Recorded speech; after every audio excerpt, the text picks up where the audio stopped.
Que a luz do Senhor esteja com nós todos, que possamos receber, assimilar os bons fluidos que certamente virão até nós no plano espiritual, nos concedendo paz, serenidade, tranquilidade, inclusive para levarmos a bom termo o nosso encontro.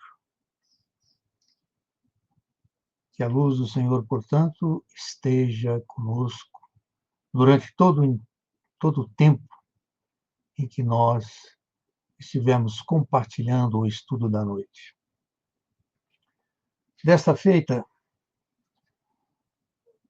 o tema da noite, ou melhor, o título, extraído do livro Palavras de Vida Eterna, a mensagem número 180, é Deus te abençoa. Deus te abençoa. Que é uma mensagem do Espírito de Emmanuel, recebida pela mediunidade de Francisco Cândido Xavier, o apóstolo de Uberaba. Teremos mais uma vez, como epígrafe, como resumo do que vai ser tratado, uma frase colhida em Epístola 2, Coríntios 8, 1, que é da autoria de Paulo, e que é basada nos seguintes termos. Também, irmãos, vos fazemos conhecer a graça de Deus. Portanto, uma frase de grande profundidade. Paulo, que segundo se lê, se consta, teria sido o espírito que, após o desencarne de Emmanuel, o tratou, introduziu no Evangelho, levou ao conhecimento de Jesus. E Emmanuel conheceu, quando encarnado na figura do senador Públio Lentulus, visualizou meio distante, uma ocasião, Paulo, e chegou a conversar com ele certa feita. Portanto,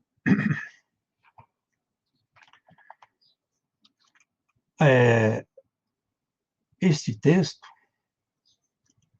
nos remete a profundas meditações, a começar pelo título, né? A começar pelo título. E que inicia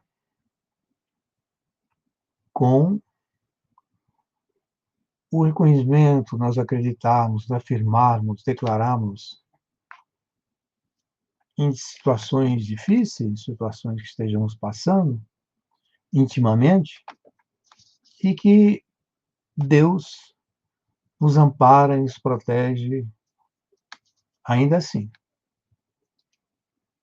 Diante, portanto, da nossa fragilidade, Emmanuel diz que Deus nos suprirá de energias. Reconhecidos na nossa própria limitação, até onde podemos ir, onde começamos, onde podemos terminar, Emmanuel diz que Deus te conferirá crescimento. E quando nos encontramos desanimados, sem força, sem energias, Emmanuel nos afirma que Deus nos propicia, nos concede coragem. E, finalmente, quando nós nos declaramos pobres, sem recursos, desculpe-me, Emmanuel afirma que nós dispomos das riquezas infinitas de Deus. Por conseguinte, Deus, nesses estados em que nos reconhecemos fracos, frágeis, sem ânimo, nós dispomos das riquezas, da ajuda, do amparo de Deus, o nosso Criador. Todavia, Emmanuel nos assinala um detalhe, que para nós assimilar esses recursos divinos que verte copiosamente no plano superior em nosso favor, ou similar, ou seja, que venha a fazer parte do nosso mundo interno, da nossa personalidade, incrustar-se no espírito, o processo será de assimilar os recursos divinos, será sempre do serviço prestado aos outros, né? Serviço prestado aos outros. Ou seja, nós nos dedicarmos ao nosso próximo nos mais diferentes setores, evidentemente. Porque serviço prestado aos outros é uma gama numerosa, né, que nós podemos estar a dispor desses companheiros. Na alimentação, no vestuário, na educação, na família, enfim, nós estaremos em condições de ajudar, de amparar, de compreender esses nossos irmãos pela palavra, cedendo os nossos ouvidos para ouvir as suas lamúrias, suas queixas, né? Socorrer com o alimento que falta a muitas famílias, a muitos seres. Veja-se os mendigos que nessa época de Natal se encontra em toda parte, não é? Mas ele diz o seguinte, né? Prosseguindo, que para isso, que para isso, para conseguir assimilar, internalizar os recursos divinos, nós não podemos argumentar que nós somos fracos, inaptos, que estamos desalentados ou estamos em penúria para desistir, ele assinala, desistir do lugar que te cabe no edifício do bem. Todos nós temos uma missão, um encargo na edificação na construção do edifício do bem. Vale dizer, portanto, que para assimilarmos os recursos divinos, vivenciá-los, nós temos que prosseguir na obra da construção do edifício do bem. E que não é fácil, demanda renúncia, demanda sacrifício, mas ao final do edifício erguido, nós teremos a maior paga, e não é estar no futuro que nos aguarda, mas no presente observarmos o quão, quanto bem fez para as criaturas. É fazer o bem pelo bem, diríamos assim, né, meus irmãos? Fazer o bem pelo bem. Apaga essa alegria interior que nos invade quando uma criatura sorri, quando ela se vê atendida nas suas necessidades de quaisquer teores, não é? Essa é é a nossa, a nossa recompensa.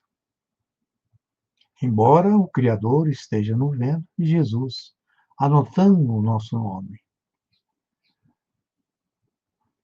Por conseguinte, meus irmãos, é, nessa, nessa atividade, para nós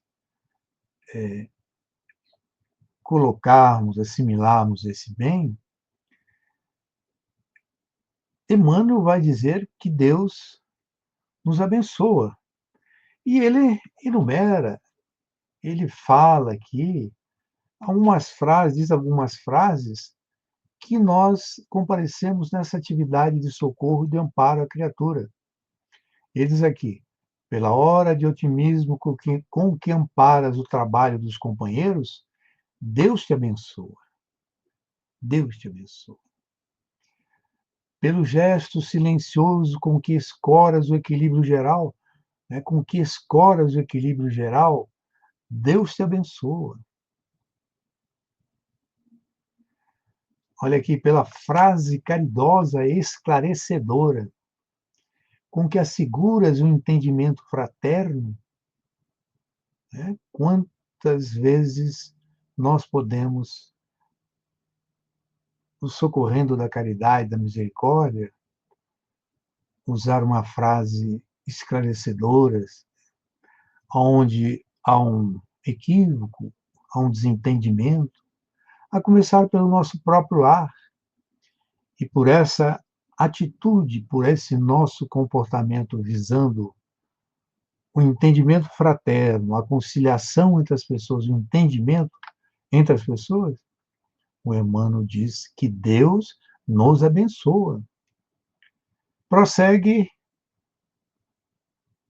o espírito que tanto a comunidade espírita deve, e quem sabe nós individualmente também devemos, porque sabe-se lá quantas vezes ele nos ajudou e nos amparou.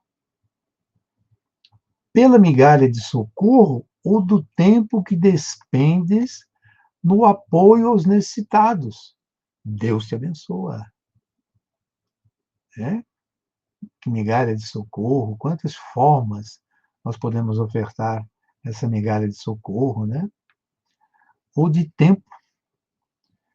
Faz-me lembrar o atendimento fraterno, né? Quando você cede os ouvidos, quando você passa meia hora, quando você passa no cômputo geral 2, 3 horas, ouvindo as confidências, os sofrimentos, as dores, aqueles companheiros visitados pelos grandes desafios, pelas grandes provações que aparecem na vida de todos nós.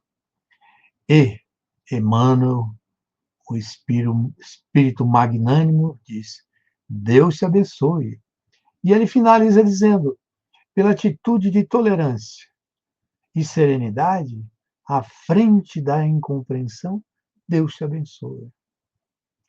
Porque você foi tolerante em determinado caso e sereno à frente daqueles que não te entenderam, que não entenderam a atitude que você queria fazer de ajudar e de amparar alguém, mas você permaneceu sereno e confiante que você nada devia a ninguém e, portanto, você deveria estar naquela posição que tomou, de tolerância, serenidade e compreensão.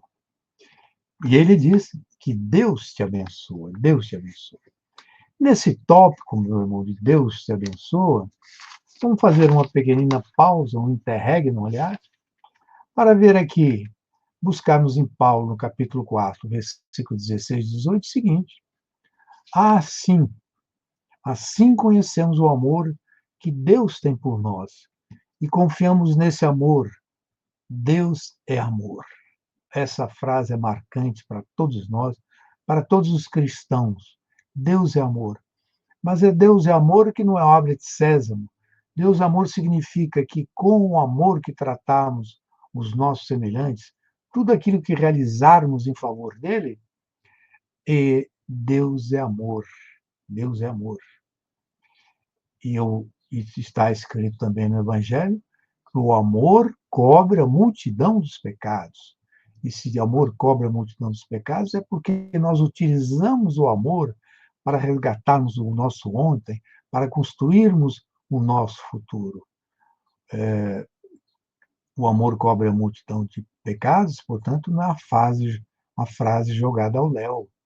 Ela tem uma utilidade, ela tem uma explicação.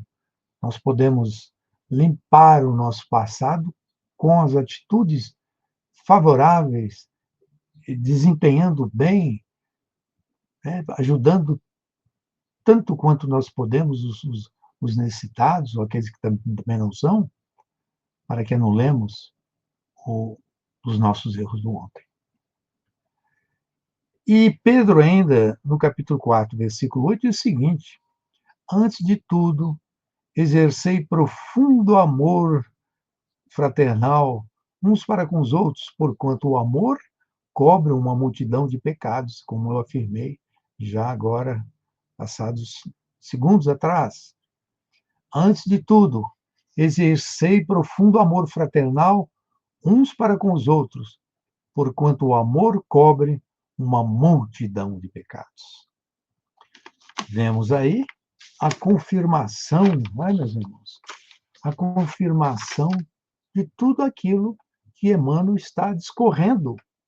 Deus te abençoa, porque Deus é amor. Deus não esquece nenhuma das suas criaturas. E para nos marcar com a sua gramática, com as suas metáforas, com as suas figuras, em seguida Emmanuel diz o que vai aqui, que existem almas heróicas, né, que habilitadas, né, que dão os mais altos testemunhos defende Deus pelo sacrifício que faz pela felicidade dos semelhantes, né? E que ele diz assim, que Deus que abençoa o rio capaz de garantir as searas do campo. Mas esses altos testemunhos é um Bezerra de Menezes, é Eurico Bassanufo, um Chico Xavier, aquela Caibara Schutel, né? Tantos paladins do amor, da caridade nesse nosso Brasil imenso, né? Criaturas que nós devemos tanto, né? E, e ele diz aqui, ó, mas Deus que abençoa o rio, capaz de garantir as searas do campo, abençoa também a gota de orvalho que ameniza a sede da rosa. Como Deus abençoa esses grandes heróis da fé, abençoa a nós, os pequeninos, e ele, na figura poética, é, Deus abençoa também a gota de orvalho que ameniza a sede da rosa. Cada mínimo gesto, não importa a, o grau, o nível espiritual da criatura, Deus, quando alguém faz o bem, ele abençoa igualmente. E Emmanuel aproveita, meus companheiros, para nos insuflar de energias positivas. E que, embora tenhamos cometido erros e desacertos na nossa vida, devemos nos voltar para Deus com sinceridade, refazendo a esperança, né? Largando a decepção, ou jogando as cinzas sobre a cabeça, que nada representa de positivo, e suportando sem mágoa as acusações do caminho, prosseguindo altaneiro, porque nós demos início ao nosso trabalho de retificação, de conserto da maneira que nós entendíamos a vida. Ontem entendíamos na base do egoísmo, do lucro. Hoje nós sabemos que precisamos nos desfazermos do egoísmo e envergar o traje da humildade, do trabalho, da caridade, que tão bem acentua lá no livro do Evangelho segundo o Espiritismo, fora da caridade não há salvação. E ele nos compara também, traz uma analogia também o charco, né? Aquela massa que fica de água parada, né? Ali. E ele diz assim, que nós muitas vezes passamos enojados à frente do charco, daquela massa de, de, de água parada, com, com com péssimo cheiro, né? E nós percebemos, não percebemos, que Deus cria no charco os lírios que lhe encantam a mesa. Olha só. Ou seja, de nós é possível, e tanto tem sido isso feito através dos tempos, que os lírios, na sua beleza, na sua pureza, nasceram do charco, do pântano. E, portanto, que nós não devemos nos deter por quaisquer erros que carreguemos, quaisquer remorsos que venhamos a ter por atos passados, atos transatos, né? Atos do ontem. Portanto, essa figura do lírio é muito marcante para as nossas almas, né, meus irmãos?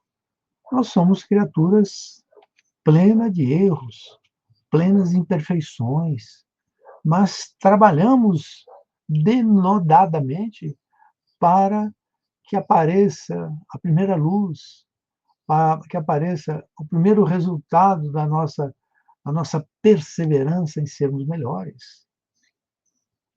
Nós temos certeza que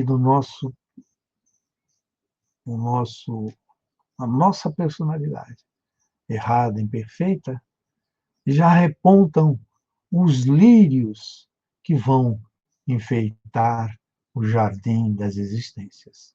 Os lírios que vamos presentear os mais necessitados.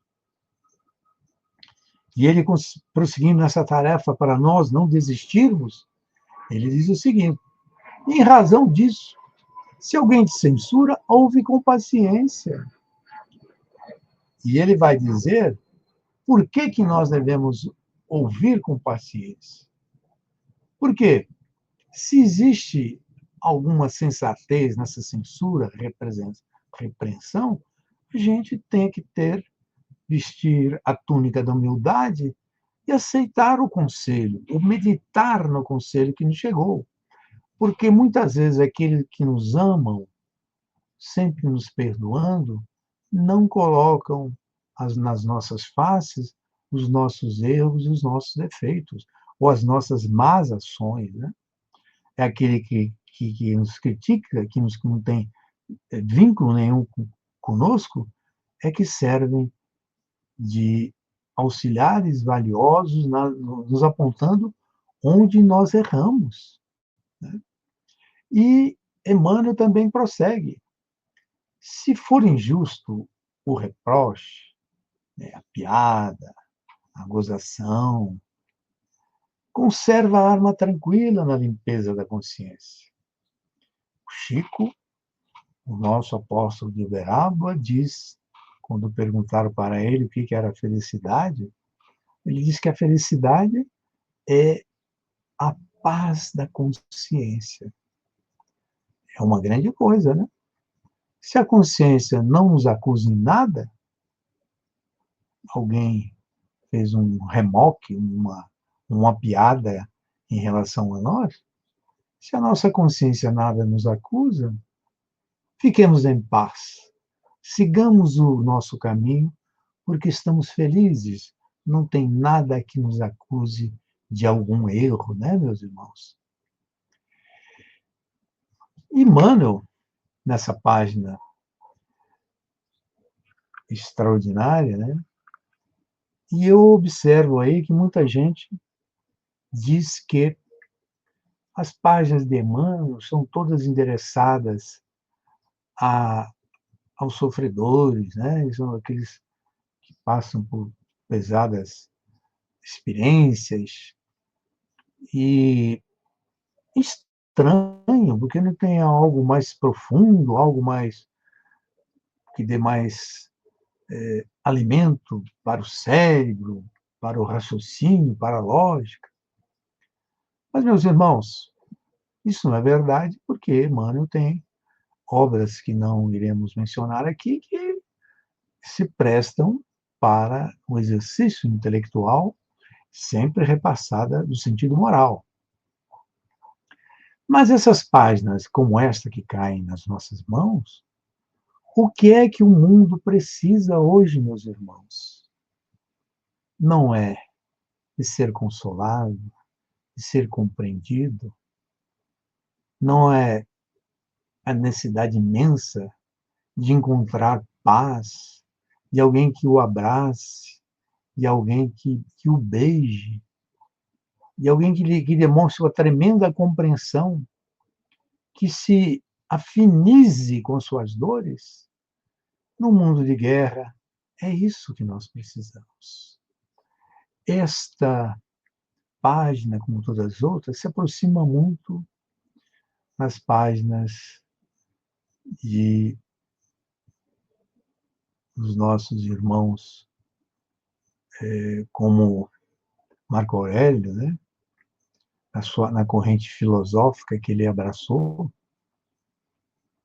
onde essa corrente filosófica as pessoas suportam a dor, o sofrimento e não desejam a riqueza e não desejam o bem-estar. São os estoicos, né? São os estoicos, né, meu irmão?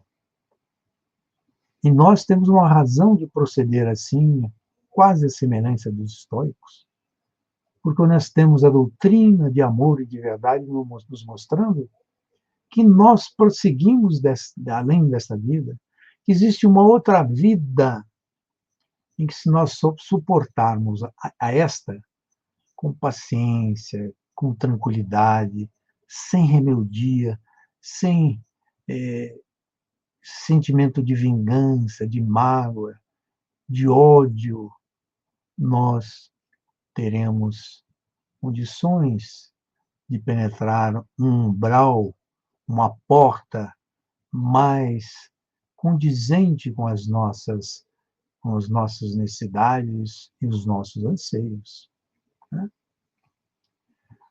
Emmanuel vai terminar o espírito de Padre da Nóbrega, quando encarnado entre nós, foi uma criatura extraordinária, fundador da gloriosa cidade, da gloriosa metrópole de São Paulo, e que também teve um encontro com Paulo, quando Paulo lhe aparece em sonhos, salvo engano, e diz para a cidade que nasceria colocasse o nome de São Paulo, né? Vejam a profunda identidade entre Emmanuel, na personalidade do Padre Manuel da Nóbrega, e ele mesmo, né? Então, esse espírito que continua nos amparando, nos protegendo, ele vai concluir a sua mensagem magistral.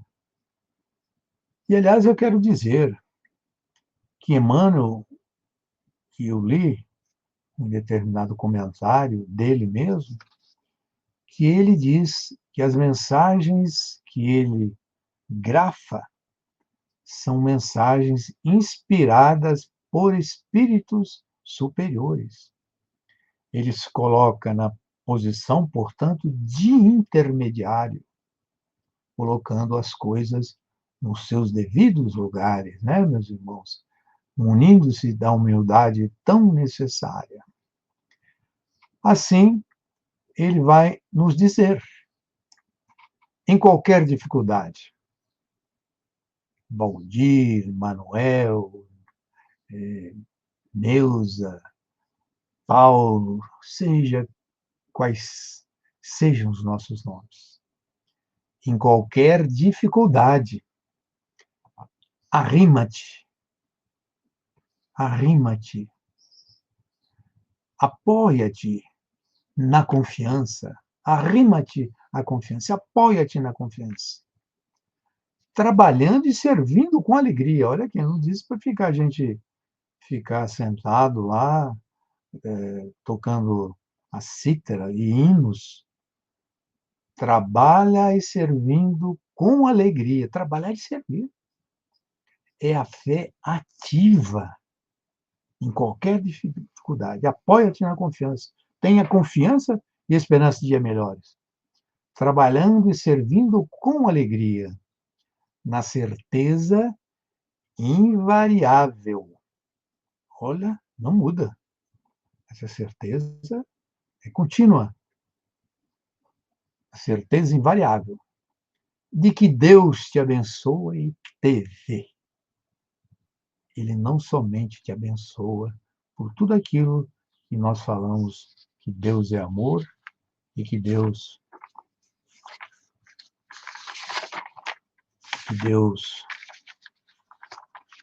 como diz Pedro,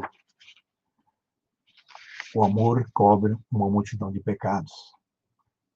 São duas frases que casam-se perfeitamente essa mensagem redentora para todos nós, né? Redentora para todos nós. Trabalhe. Em qualquer dificuldade, arrima-te à confiança, trabalhando e servindo com alegria, na certeza invariável de que Deus te abençoa e te vê. Emmanuel. Emmanuel. Como não agradecer uma mensagem deste teor e que muita gente confunde que seja abre o despertar, abre um livro ao dormir e crê que é uma mensagem simples de autoajuda sem maiores consequências. Mas observamos que é mensagem profunda para estudarmos uma, duas vezes, quantas forem possíveis. É uma aula magna para o espírito encarnado sobre a Terra. Oxalá, né, meus irmãos? Nós guardemos nos escaninhos da memória e apliquemo-la nos atos do dia a dia, na nossa rotina diária. Para culminar, meus irmãos, agradecendo a todos os companheiros a paciência, a tolerância, perdoando as nossas faltas, os nossos erros, vamos declamar ou ler melhor uma poesia colhida lá no primeiro livro psicografado por Francisco Cândido Xavier, que é tirado ali do livro Parnaso de Além Túmulo, e que traz o título Deus. Traz o título Deus. Deus, quem senão Deus, criou a obra tamanha, o espaço e o tempo, as amplidões e as eras, onde se agitam turbilhões de esferas, que a luz, a excelsa luz, aquece e banha. Quem, senão ele, fez a esfinge estranha, o segredo inviolável das moneras, no coração dos homens e das feras, no coração do mar e da montanha.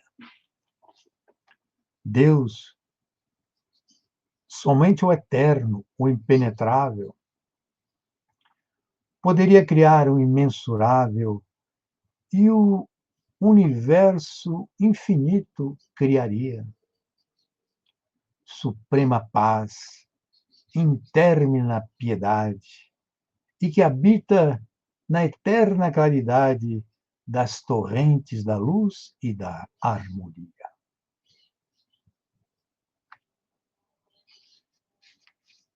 Meus irmãos, que a luz do Senhor nos ampare e proteja, e que venhamos outras vezes enfrentarmos páginas que calam tão fundo as nossas almas, que nos trazem de volta às nossas vidas a figura do Criador dos mundos, o Criador incriado, e como diria Aristóteles, o primeiro motor e que o Livro dos Espíritos assevera-o, define-o como a inteligência suprema, a causa primária de todas as coisas, e que João diz que ele é amor a nos atingir, todos nós sobre a face da terra. Meus irmãos, muita luz, muita paz para nós todos.